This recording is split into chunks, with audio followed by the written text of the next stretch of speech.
What do virgin and extra virgin mean in regards to olive oil?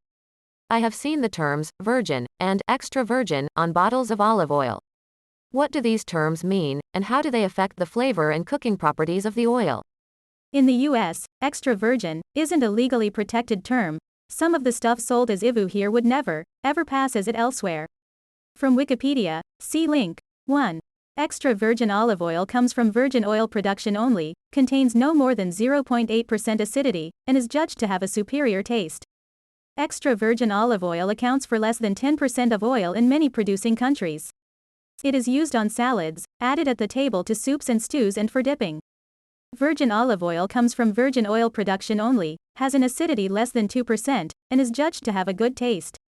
Pure olive oil. Oils labeled as pure olive oil are usually a blend of refined and virgin production oil. Cooking-wise, the extra virgin stuff is best used in situations where it won't be highly heated. Salad dressings, dipping oils, finishing a dish, etc. are where it shines. There are typically 4 types of olive oil available, with extra virgin being at the top of the quality tree. Extra virgin olive oil is mechanically pressed. You may see the term cold pressed, rather than being produced by chemical means. It has an acidity level of less than 0.8%. It is also tasted for flavor before being certified. Fine or virgin olive oil has an acidity of less than 2%. It often uses slighter riper olives. Olive oils with the low acidity of extra virgin but which haven't passed the official taste test also fall into this category.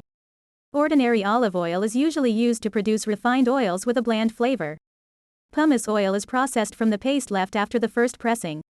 It is generally quite flavorless and of low quality, usually only used for deep frying.